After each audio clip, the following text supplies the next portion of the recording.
बहुत अच्छा सवाल है, रोज़ पेश आता। इसका फ़ैसला कौन जवाब सुन लें कि जमात होते हुए सुनते पढ़ना इसकी कोई इजाज़त नहीं। इससे बड़ा जुल्म कोई नहीं कि जमात खड़ी हो गई है, फ़र्ज़ है, कुरान इमाम तिलावत कर रहा है, आवाज़ आपके कानों में पड़ रही है, आप पीछे सुनते हैं पढ़ रहे हैं, वो कुरान ही नहीं उसका सुनते और फिर काट काट कर पढ़ रहे हैं कि जल्दी करें कहीं रुकू ना हो जाए। ये कोई सुनते पढ़ने वाली बात। यहाँ हुज़ूर अलैहिस्सलाम ने जब देखा कि पहले से लोग पढ़ रहे थे, नई नहीं शुरू की, आप हुजरा से बरामद हुए, हज़रत बिलाल ने इकामत कह रहे थे, लोग पहले की सुनते पढ़ रहे थे, आपने फरमाया सलात आने मान, एक वक्त में दो नमाजें हो सकती। इज़ा क़ीमत सलात फ़रा सलात मकतूबा, जब इकामत हो जाए तो कोई नमाज नहीं सिवाय फ़र्ज़ नमाज के। इसलिए ये तो पक्का पले बांधें।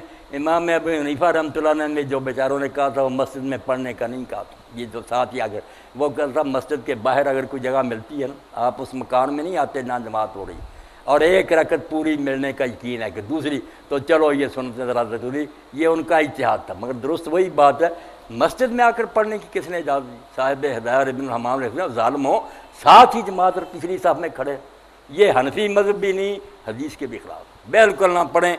जब अल्लाह अकबर हो जाए पढ़ भी रहे तो छोड़ दें। हज़रत उमर रज़ी अल्लाह तआला अन्हु इब्न उमर हाथ खोल देते थे कि क्या कर रहे हो तुम, सुनते पढ़ रहे हो, उधर फालन का हुक्म हो गया कि आ जाओ साथ में खड़े हो जाओ, तो छोड़ दे। रह गई बात बाद में पढ़ने की, यहाँ भी आप बेफिक्र रहें, जैसे दूसरी नमाज़ों की सुनते बाद में पढ़ लेते हैं। आप ज़ोहर की नमाज में आकर शामिल हो गए, पहली छूट गई, बाद में पढ़ लेते हैं। इसी तरह फजर के बाद भी ये सुनते पढ़ लें, ये वो नफल नहीं है जो मना किए गए। नफल जो है ना कि शौकिया कोई पढ़ना चाहे उसका रिया वक्त, मगर सुनते ही छूटी हुई। अल्लाह के रसूल की ज़ोहर की छूट गई, आपने नमाज पढ़ाई, वफद आ गया, बातों में लग गया, असर खड़ी हो गई, आपने असर पढ़ी और बाद में दो सुनते जो थी ज़ोहर के वो बाद असर के पढ़ी और फिर सारी उम्र नहीं छोड़ी कि छूट गई जब नहीं छोड़, सारी उम्र दो रखते आप असर के बाद पढ़ते रहे। तो ये नमाज कहलाती है सलातुन ज़ातु सबब, ऐसी नमाज जिसकी कोई वजह है।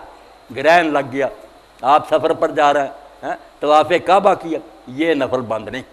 ये और है बात जो शौकिया तत्वुन का आपका दिल चाहे नफल, वो फजर के बाद और असर के बाद नहीं, मसला समझ लें।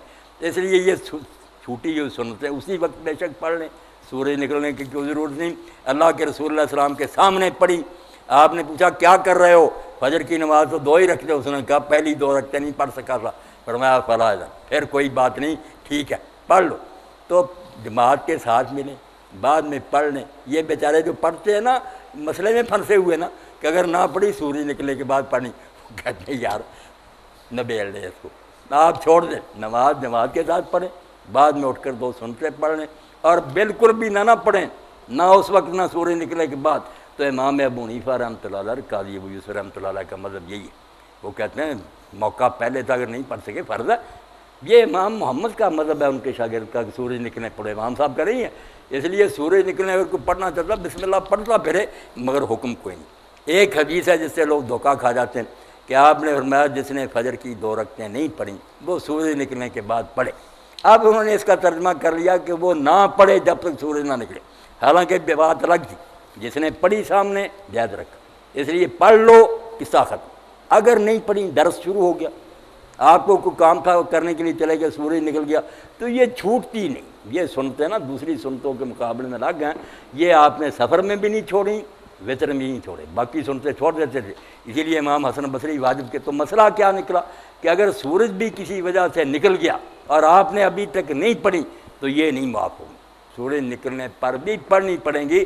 आप इमाम शौकानी की नाला उतार देखें, उन्होंने लफ्ज़ ढूंढ कर दिए कि देखो दूसरी जगह हदीस है कि जिसने सूरज निकलने तक नहीं पढ़ी वो सूरज निकलने के बाद पढ़े, और जिसने पढ़ ली है बिस्मिल्लाह उसने तो काम ख़त्म कर लिया।